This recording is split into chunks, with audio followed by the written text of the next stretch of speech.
Сиздер мыйзам менен гана адамдарды көп кыспаңыздар. Бүгүн мамлекеттин трагедиясы ушунда. Гана ошол гумандуулук, гуманизм деген нерсе кириши керек мыйзамга. Эң чоң коррупция бүгүн ушул жол министрлигинин. 89 жалпы 109 камерасы бүгүн мыйзамсыз турат. 2004-жылкы өкмөттүн токтомунда 578-чи. Кийин 2018-жылдын 22-июнунда номер 299 токтому менен так көрсөтүп, жолдогу коопсуздукту, андагы адам өмүрлөрүн алган окуяларга биринчи кезекте ким жооптуу деп.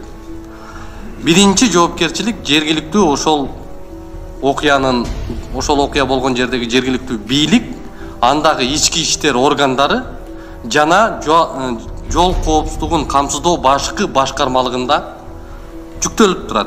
Ошол токтомдо так айтылып турат. Эми ушул жердеги бир алишемдиктер жөнүндө баса белгилейли. Адамдардын өмүрү менен коштолгон жол кырсыктарында кызматтык териштирүү менен гана маселе жабылып атат. Жыйынтыгы эмне менен бүтүп аткандыгы жөнүндө эч кандай маалымат жок бизде. Мисалы, ошол жердеги биринчи тергөө кызматынын окуясы гана тиркелет. Ал эми кийин тергөөчүнүн аныкталган аныктамалары, соттун чечимдери жок. Соттун чечимдери көрсөтүлбөйт. Мисалы айталы, ушул 2020-жылы мына биздин жол коопсуздугу башкармалыгынан айтып атат, 385 адам өлүп атат 20-жылы жолдо. Ал эми 2021-жылы 497 адам, 112 адамга көп болуп атат. Эми ошол 112 адам, жалпы эле 497 адамдын кийинки тагдыры кандай болду? Кандай жыйынтык менен бүттү ал нерсе? Мисалы, бүгүн ошол 127 биринчи беренени менен адам өмүрү менен коштолгон окуяга 1000 сом айып салынып атат. 1000 сом. Ал эми ошол эле 3-чү категория менен адам өмүрү болгон жок, ал жерде окуя мындай материалдык чыгым болду, 5500 сом айып салынып атат. Кандай логика бар бул жердечи? Мына ушул нерселерге өзгөртүүлөрдү киргизиш керек. Андан сырткары, урматтуу катышуучулар, бул жакта мен ушу коомчулукта карапайым эл менен тыгыз иштешкен журналист катары баса белгилеп айтайын, сиздер мыйзам менен гана адамдарды көп кыспаңыздар. Бүгүн мамлекеттин трагедиясы ушунда. Адамдарды, карапайым айдоочуларды, жалпы эле ушул элди мыйзам менен гана кысылып атат да. Кайсы жерден выгодно мыйзам менен кысып бүт коомчулукка мындай бир жаман жөрөлгөлөр кетип атат. Мисалы, профилактика кириши керек. Сунушум. Бүгүн ушул жол коопсуздугу, жол кыймылы жөнүндө мыйзамга бул нерсе жок. Адамгерчилик деген каякта? Тарбия деген каякта? Мисалы, бул жол коопсуздугу кызматы, жол коопсуздугу эмейле мындай кылышы керек да, үчүн. Жолдогу айдоочуларды жазалоо органы кылып өзгөртүп коюш керек атынан да. Бир гана жаза, айып салуу, жанагындай. Бул жердеги азыркы жыйындын өзөгү дагы ушул бир гана ошол багытта кетип атат да. Гана ошол гумандуулук, гуманизм деген нерсе кириши керек мыйзамга. Мисалы, элементардуу бир курду адам жүрөгү кысылышы мүмкүн, ар кандай ситуациялар болот. Кур тагынбай калдың, келип туруп айып салып кетип калат. Эскертүү бериш керек. Мына спортто деле карап көрөлчү, спортто сары карточка берет, анан кийин жазалайт да, чыгарып таштайт оюндан. Адамдарга дагы, айдоочуларга да ушундай эскертүүлөр кириши керек. Анан азыркы правалардын жана көлүктөрдүн сатылуусу, көлүктөрдөгү коррупция, ошол билим берүүдөгү чоң кемчиликтер болуп атат. Бирок адамдар түшүнүшү керек, ал мисалы адилеттүүлүк болгон жерде, адилеттүүлүк жоголгон жерде адамдар кызыкпайт. Окубайт ал адам. 100 жолу мажбурласаң дагы окубайт. Анткени күч органдарында адилеттүү болушу керек. Мыйзам баары үчүн бирдей иштеши керек. Ошол жакта коррупция, мен акча берип туруп чыгып кете берем, акча берип туруп курла берем деген нерсе менен адамдар окубай атат.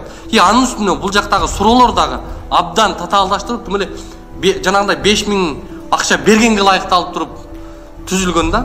5000 акча бербесең, көлүк ала албайсың, ал суроодон вообще өтпөйсүң сен. Мына ушундай көйгөйлөр болуп атат. Анан Биз теория менен бул жакта ошол аныктама менен эле чектелбестен конкреттүү практиканы айталы. Мына жолдо эң көйгөй сызыктар жок, өчүп калган. Мына Ош-Бишкек жолунда трассада. Мейли анын сапатын, анын жанагындай яманаларды айтпайлы койгондо, линия жок, түндө айдаш өтө кооптуу жолдон. Кана транспорт министрлигинен барбы ушул жакта? Эмне үчүн линиялар эме болбойт? 45 сомдон алып атпайбы жолдо? Адамдар, айдоочулар төлөп атат. Бирок ошол акчалар эң чоң коррупция бүгүн ушул жол министрлигинде. Ушулар жолду жонуп жеп, ошол министрлерди карап көрүңүздөр. Бүт ушул жол кызматындагы транспорт министрлеринин баарысы чириген бай. Мамлекеттик кызматта иштеп, бүгүнкүсүнөн баштап канча тарыхына кетсек ал узун нерсе да. Ошон үчүн ушул жолдордогу белгилер өчүп калган. Мына ушундай эми трассалардагы чоң көйгөйлөр. Анан мэриядан бар да бул жакта. Биз ошол коопсуз шаарга дагы кичине токтоло кетели. Мына коопсуз шаарда Вега компаниясы ишмердүүлүк жүргүздү. Мына биринчи категориясында Вега компаниясынын ишмердүүлүгү бар. Мына Вега компаниясынын директору 91 жолу жол эрежесин бузуп атат, компаниянын өкүлү. Ошонун машинасы бузуп атат. Генеральный директор жоопту да Веганын машинасына. Ошол 90 жолу жол эрежесин бузуп атат ошолор. Бирок төлөбөй койду. Мен төлөт албай айлабыз алты кетти. Бүгүн бардык тармак аны коргоого алып атат да. Мына ошону көрүп туруп айдоочулар кантип карапайым эл адилеттүүлүктү күтсүн. Ошондойлор төлөбөсө карапайым элге эле мыйзамдын баары карапайым эл үчүн эле. Ошон үчүн Вега компаниясында дагы чоң коррупция бар. Азыр мэриянын өкүлү барбы, мэриянын өкүлү? Мэриядан катышат дедиңиздер эле го?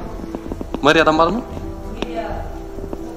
Жок, келген. Мына мэриядан мына туугандар 89 жалпы 109 камерасы бүгүн мыйзамсыз турат.